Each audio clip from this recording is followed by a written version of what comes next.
If you hear the dogs, keep going. If you see the torches in the woods, keep going. If they're shouting after you, keep going. Don't ever stop. Keep going. If you want a taste of freedom, keep going. Attributed to Harriet Tubman, although possibly apocryphal.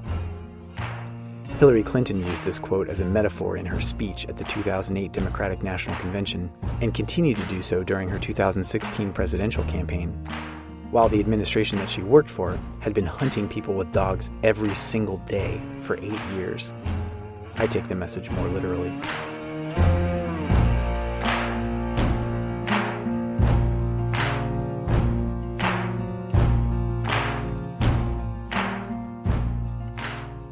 No Wall They Can Build, a guide to borders and migration across North America. Episode 6, The Border.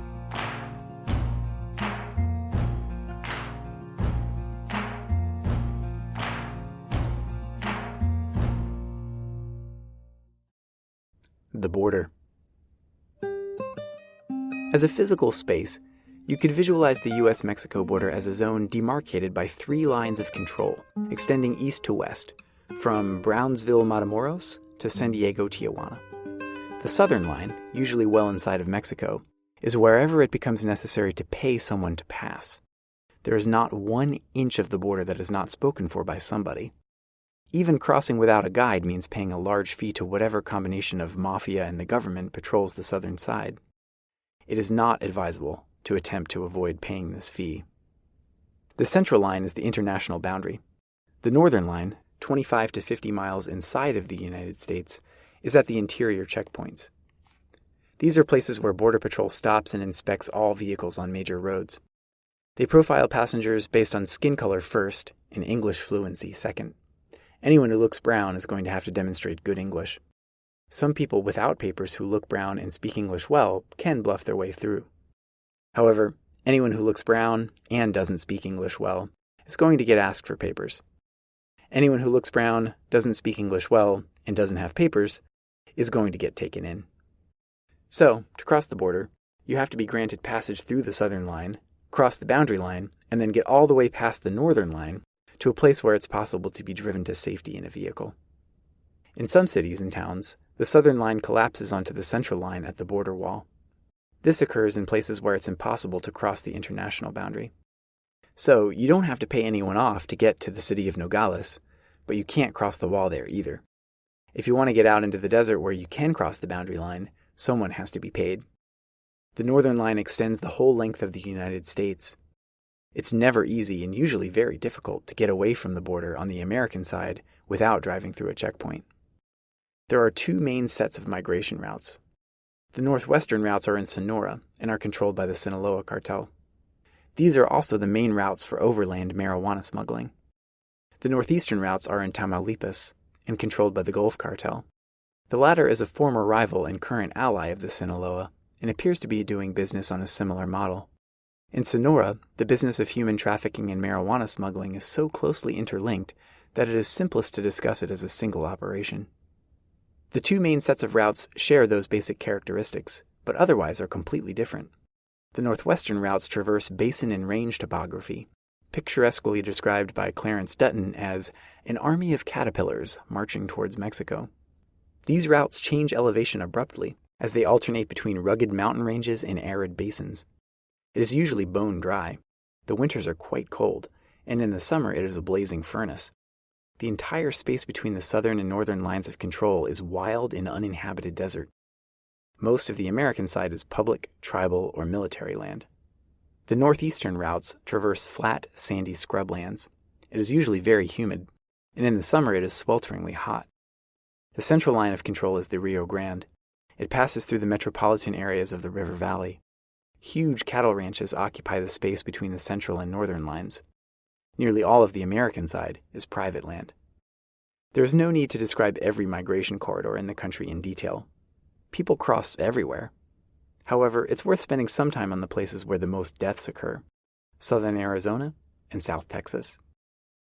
The most heavily traveled part of Arizona can be broken into 3 subcategories. The eastern routes, traversing a hodgepodge of public land jurisdictions, are between the Atascosa Mountains and the Baboquivari Mountains. They are at a slightly higher elevation and are slightly cooler, but they also feature the most rugged and confusing terrain. It is very easy to get lost. These places are extremely sparsely inhabited. There are far more deer and cows than people. The only place between the boundary line and the northern line of control where anyone lives is the town of Arivaca. This is where our solidarity work has been focused for many years. The central routes through Arizona, which traverse Tohono O'odham tribal land, pass between the Baboquivari Mountains and the Ajo Mountains. They are hotter and at a lower elevation than those around Arivaca.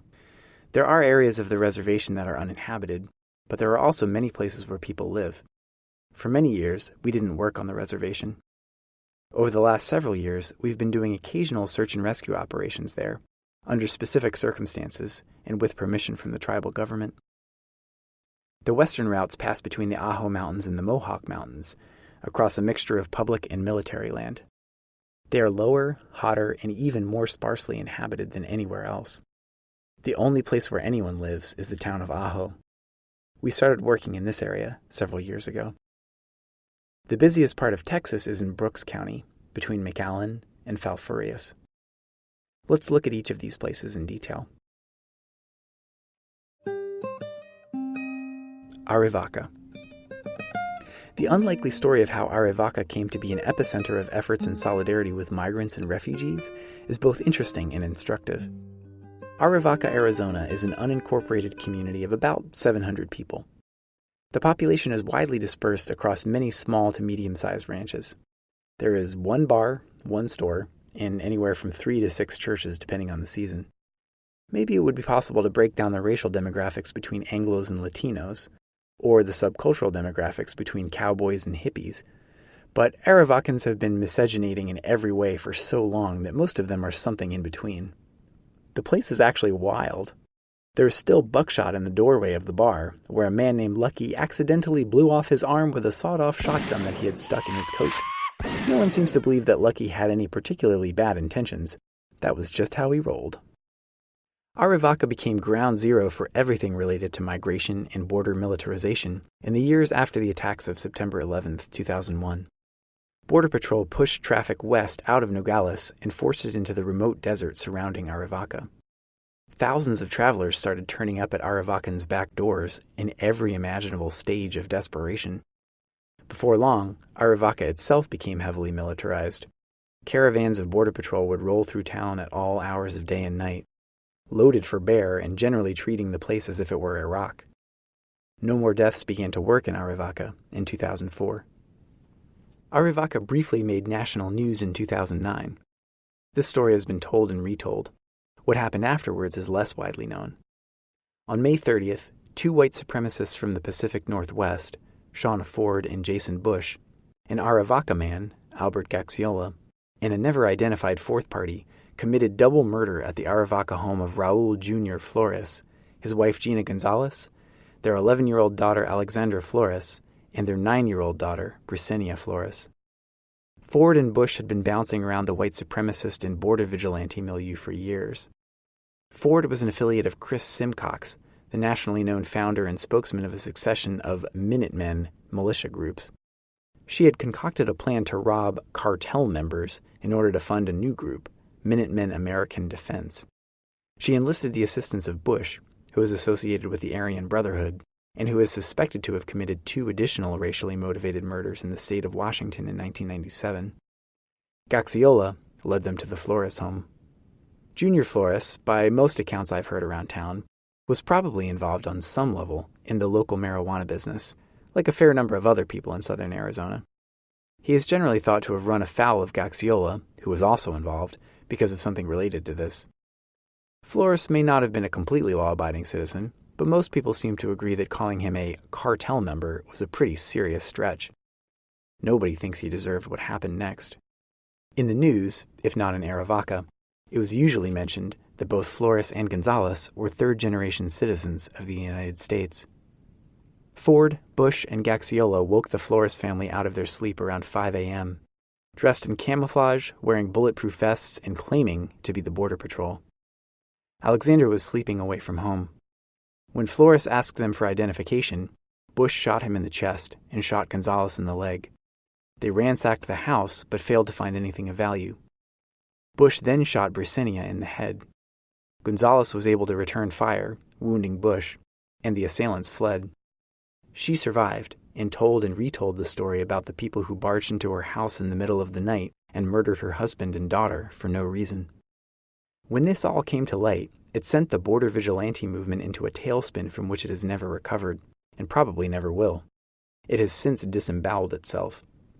In April 2010, Chris Simcox's wife was granted a protection order after he allegedly brandished a gun at her and threatened to shoot her and their children.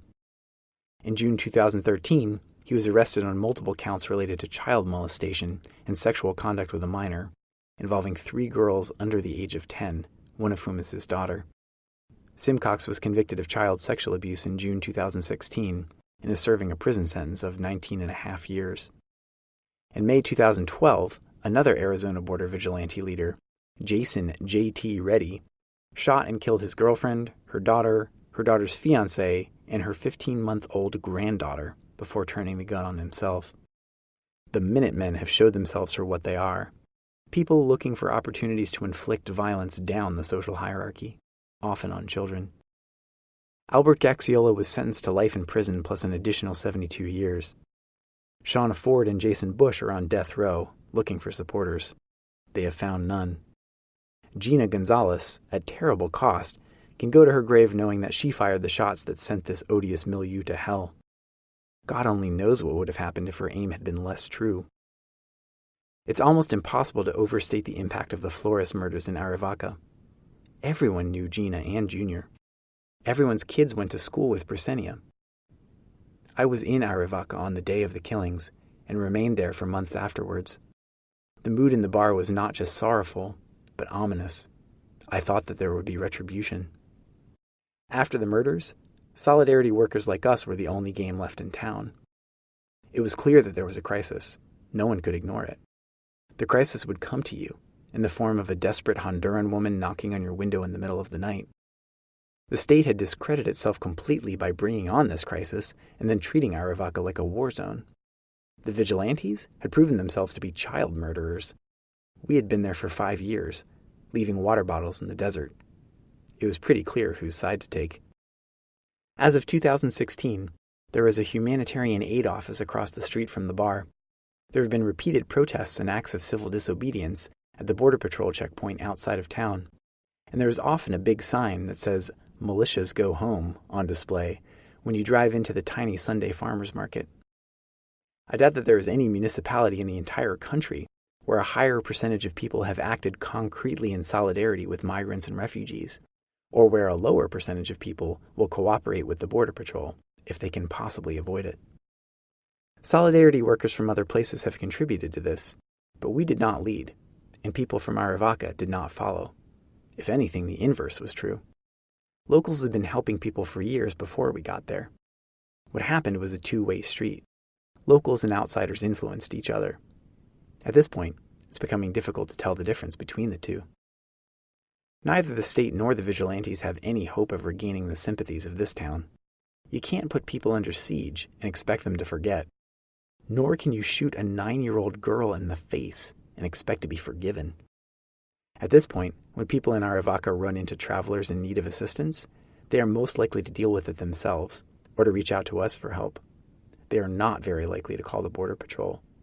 Not in 1,000 years will anyone call the vigilantes. 2 ranchers live near us, El Pelon and Crazy Mark. Both Vietnam veterans, they were a study in contrasts.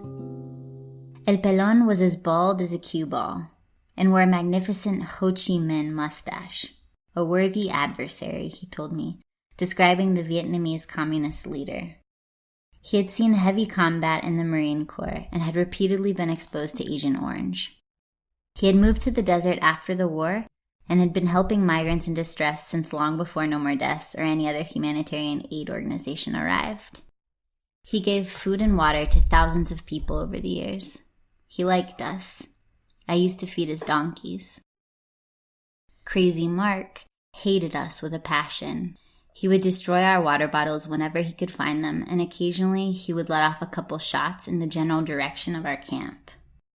He made it clear to me on more than one occasion that he would be just as happy to put a hot one through my head. He would go around all the time in full camouflage and reflective sunglasses. He was really damaged and actually dangerous. People were afraid of him, and justifiably so. Everyone called him Crazy Mark behind his back, although never to his face.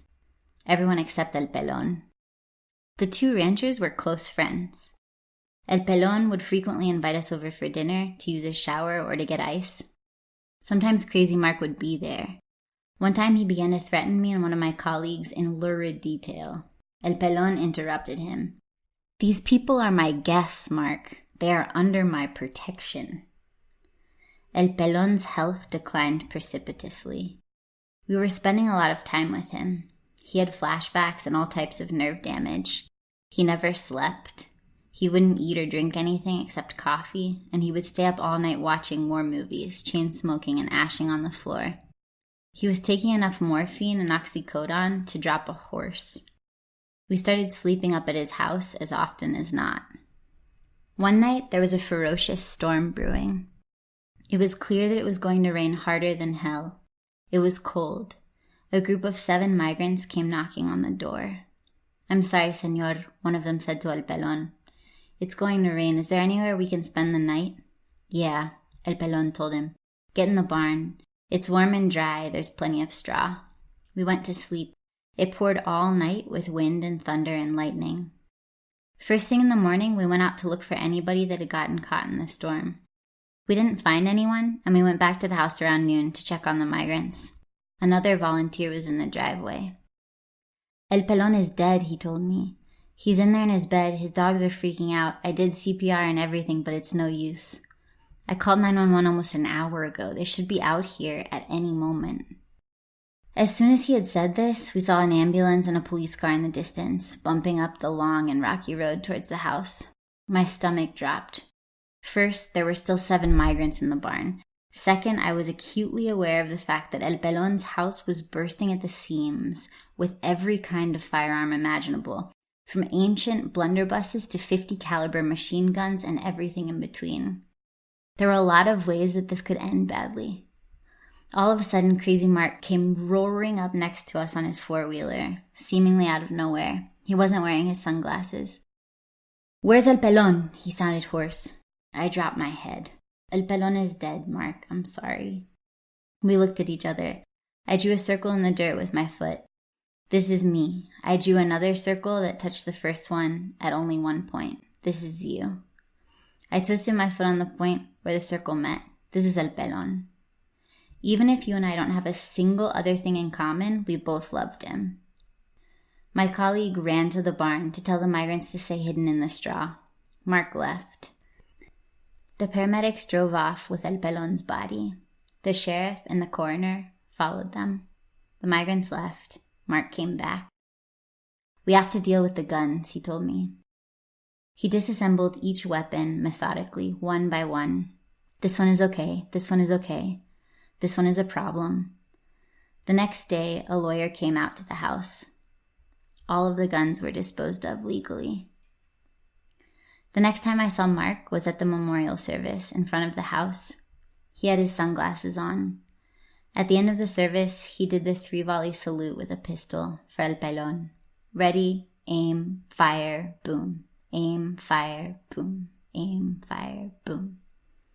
He didn't speak a word to me. The war in Vietnam ended before I was born, but it killed my friend El Pelon just the same. The last thing he ever did was shelter 7 people in his barn. Mark stopped slashing our bottles. I never saw him again. Komkch'ed wa osithk. Cells. The politics of migration on the Tohono O'odham reservation are extremely complex. I am not O'odham, and I don't speak for any O'odham people. Some O'odham thinkers whose analyses have been personally useful to me include Ophelia Rivas, Alex Soto, and Mike Wilson. I encourage the listener to seek out their commentary, while understanding that O'odham opinions differ widely and sometimes directly clash.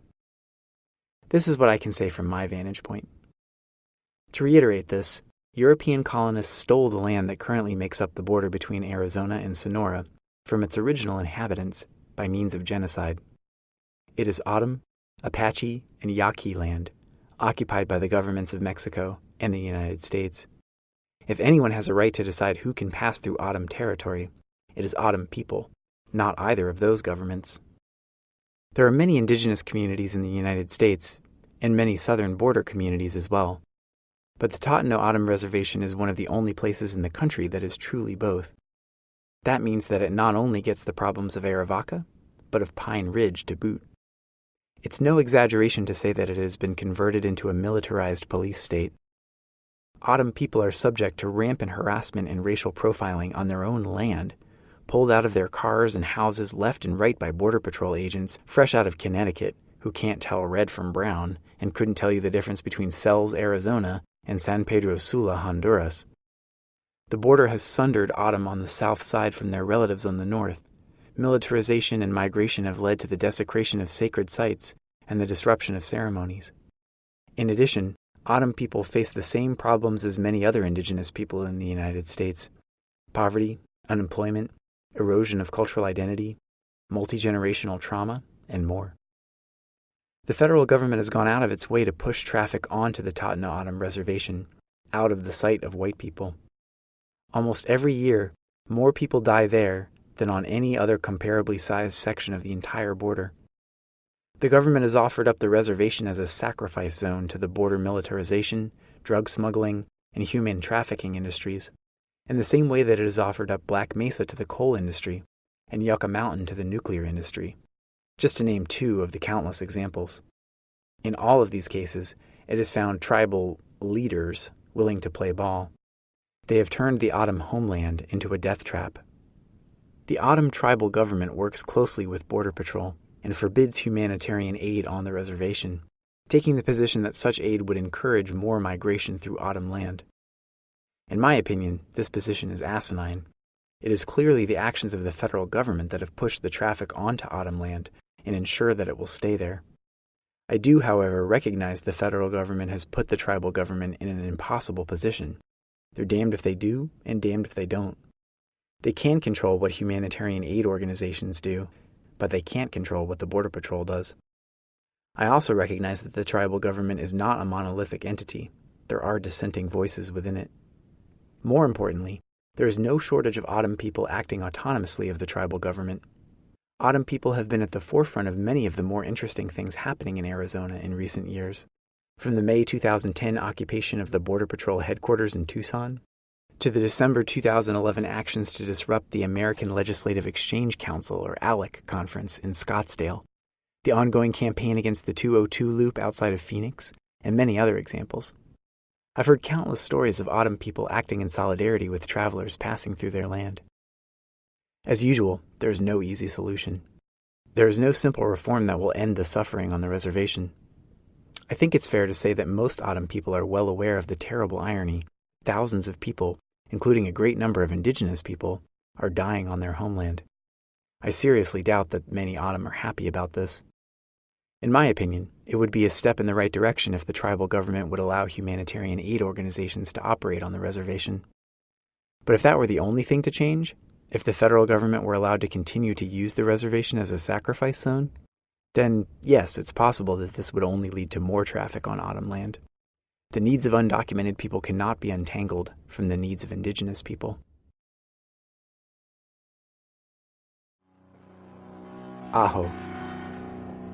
This place is grim. Rocky, barren, devoid of shade, and fearsomely, ferociously hot.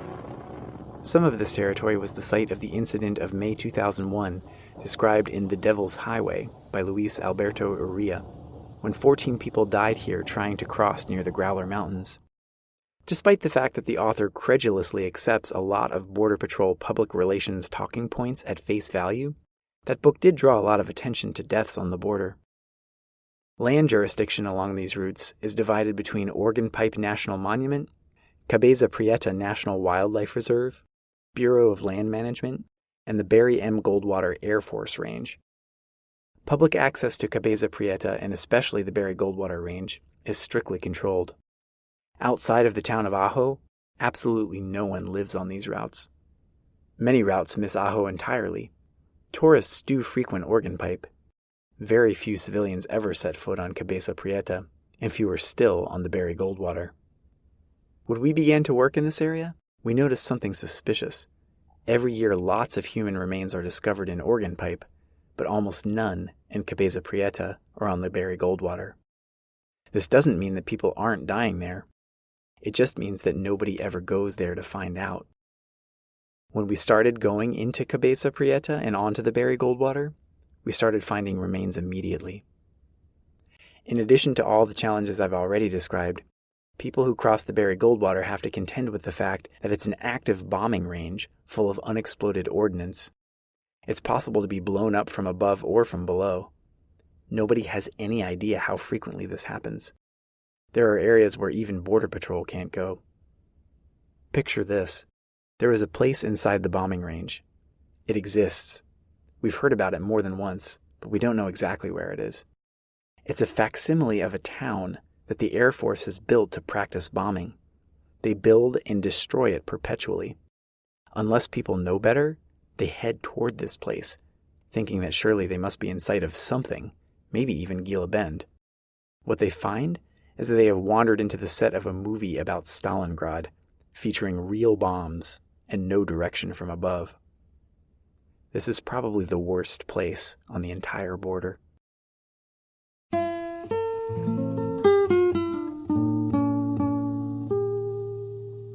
Falfurrias. Brooks County in rural southern Texas is listed as the poorest county in the state and regularly makes the list of poorest counties in the entire country. It has recently seen an explosion of migrant deaths, especially of Central Americans. As in Arizona, large numbers of people are dying while trying to circumvent the Falfurrias checkpoint on Highway 281. Since 2012, there have been some months where more remains have been discovered in Brooks County than on any part of the Tohono O'odham reservation of comparable size. This was previously unheard of. I am less conversant with the situation in Tamaulipas and Texas than I am with Sonora and Arizona, but I am fairly sure that I can pinpoint 3 basic reasons why this has happened. The first is because of border militarization in Arizona. This is usually the first factor mentioned in the American press. I believe this has had a role, but not as much as is often portrayed. In my experience, militarization in Arizona mostly serves to move traffic around Arizona itself, from one trail to another, from Arivaca to the reservation, from the reservation to Ajo, and so on. However, it is true that it's more difficult to cross there now than it was in the late 2000s. I don't doubt that some people have decided to take their chances on Texas instead. The second reason that is usually mentioned is the Border Patrol's policy change, in effect from late 2013 until sometime in 2014. As I mentioned earlier, during this time they were not immediately deporting unaccompanied Central American minors or Central American mothers with underage children. Word did get around. I was in Guatemala in early 2014, and there were flyers hanging up on telephone poles everywhere, saying things like, "Señoras, it is I, Roberto, your humble and honest servant. I swear before God that I can get you and your children into the United States. No hiding in a tractor-trailer truck. No walking in the desert. Call me any time of day or night. 5867-5309. However, this doesn't explain everything. After all, the Border Patrol never stopped deporting Central American men or women without children, and these demographics have been well represented in South Texas as well. Many, if not most, of the unaccompanied minors and women with underage children who crossed into South Texas during this time didn't try to circumvent the checkpoint. They crossed the international boundary and then sought out Border Patrol to turn themselves in. This is a very different thing and much less dangerous. The third reason, rarely mentioned in the American press, is cartel politics on the Mexican side. The onset of the Brooks County deaths generally coincided with a series of setbacks to the Zetas. Several influential Zetas leaders were killed or captured around this time, October 2012 to October 2013, and the Gulf Cartel won back control of Reynosa, where they had been battling with the Zetas for several years. Lo and behold, shortly afterwards, large numbers of Central Americans started turning up in Brooks County. It appears to me that the Gulf Cartel put out the word in Central America, Okay, the adults are back in charge. You can come this way again. Call Roberto. It appears to me that there was a period after the San Fernando massacres where the human trafficking business in Tamaulipas all but broke down. Now it's business as usual, which means that people are going to die. This has created a perfect storm in South Texas. South Texas is clearly calling out for solidarity efforts. The situation there is bad. A lot of people are dying. It would be great if a campaign in solidarity with migrants and refugees took place there on a scale comparable to the one in Arizona. However, this has proven difficult. What happened in Arizona was an organic outgrowth of a particular set of conditions. It can't just be exported to Texas. For starters, there are two fundamental differences between South Texas and southern Arizona. First, a lot of the land on which people are dying in Arizona is public, so we can operate on it freely. Practically all of the land on which people are dying in South Texas is private, so operating on it means getting the consent, if not the participation, of the owners and workers on large cattle ranches. This is possible, but it takes work. It is not the case that ranchers and ranch hands are automatically hostile to migrants or even to solidarity workers in their radical politics. Sometimes they are, but not always. In fact, this is precisely our base of support in Arivaca, which is why our organization is robust and will not be dislodged from there anytime soon. For one thing, a lot of ranchers, and especially ranch hands, are Latino. For another, even people who might otherwise be right-wing tend to soften up when they have to look death and suffering in the face. In Arizona, there is an inverse relationship between the average white person's level of empathy for migrants and the distance from the border. Arivaca is extremely sympathetic.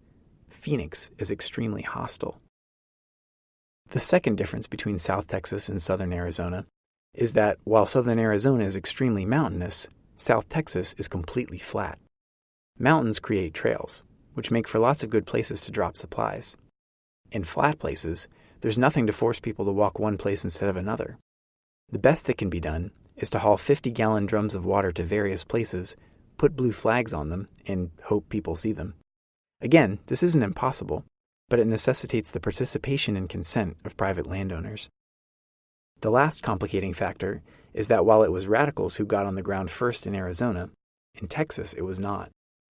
Lacking other options to respond to the large numbers of deaths, Brooks County ranchers began organizing their own patrols to look for people. They would patrol each other's ranches, look for people in distress, and call the Border Patrol when they found them. It appears to me that this was mostly an organic response to the crisis, later influenced somewhat by reactionary activists of the national border vigilante milieu. As mentioned before, this milieu has been completely discredited in Arizona. Honestly, the civilian patrols were probably better than nothing. They almost certainly saved lives. However, collaborating with Border Patrol in this way is something that we adamantly don't do in Arizona. We never help them apprehend people, and we never turn anybody in unless they ask us to. Maintaining an adversarial relationship with Border Patrol has helped us to curb migrant deaths, not hindered us. Being clear about our politics has allowed us to seek support in the right places, and has given us credibility where we need it. On a practical level, it means that people who need help don't have to hide from us. It has also allowed us to good cop, bad cop Border Patrol when we need to negotiate. This dynamic in South Texas has been exacerbated by the fact that, if anything, Border Patrol has been better behaved there than in Arizona. Border Patrol is the problem. It can't be part of the solution. Not even if individual agents or sector chiefs try, which occasionally they do. All of that said, there are a variety of groups and individuals doing effective work in Brooks County, notably the South Texas Human Rights Center in Falfurrias. If the reader wants to get involved or initiate a new project, I encourage you to contact somebody there or in Corpus Christi. Over the last few years, we've finally started seeing travelers carrying cell phones with American service. These can be found on sale for about 10 times their normal price in Altar and other origin points along the border.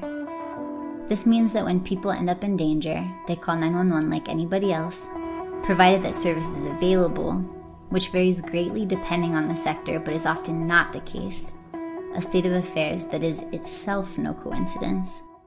And where there is service, there is still the small matter that not all emergencies are created equal.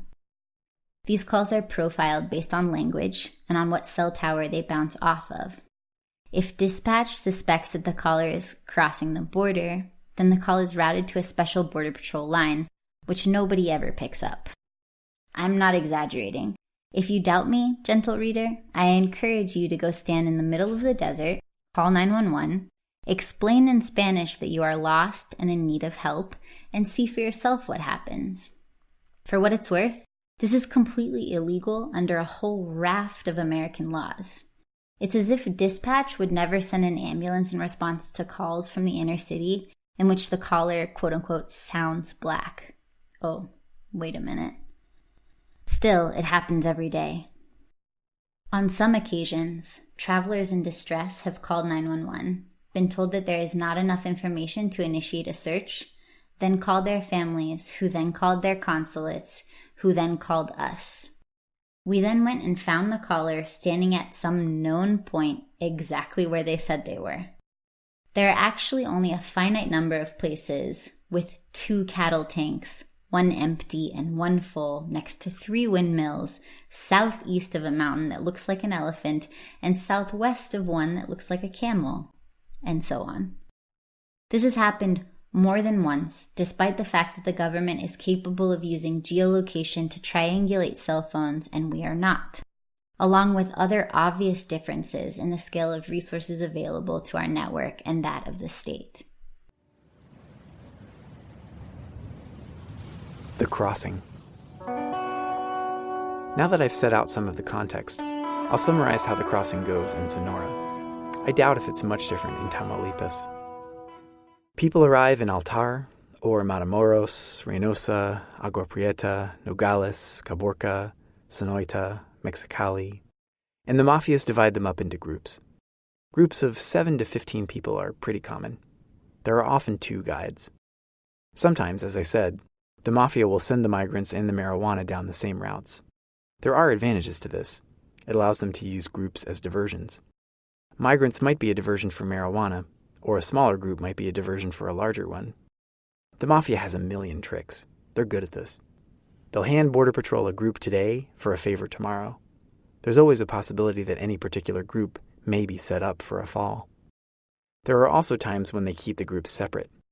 Marijuana is sent into the more rugged routes, migrants into less rugged ones. This is the best case scenario.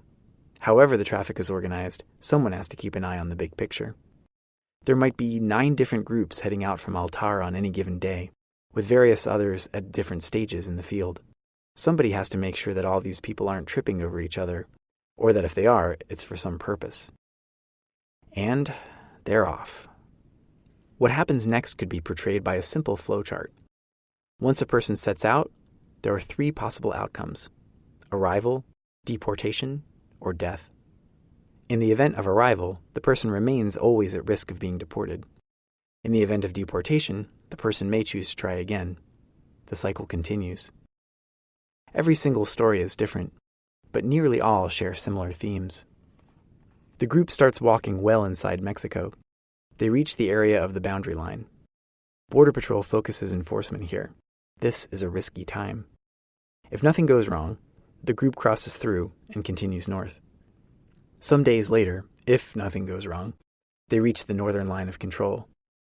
Border Patrol focuses enforcement here as well. This is another risky time. If nothing goes wrong, they meet their ride and are driven to a house or ranch somewhere. They are then either held for ransom or transported onward to their destination. Do they arrive? Hopefully. As often as not, something does go wrong in the desert. The traveler is detained by Border Patrol or loses the guide. If the travelers are detained, they are deported or imprisoned and then deported.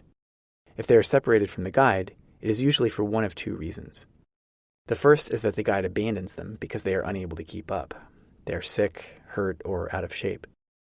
The second is that the guide loses them, usually because the Border Patrol scattered the group. If they lose their guide, they are lost in the endless desert. They either find someone or they die. If they find a sympathetic person, they may still make it if they are lucky. If they find the Border Patrol, they will be detained. The cycle continues. The border is designed to kill people. The system is not broken. It works.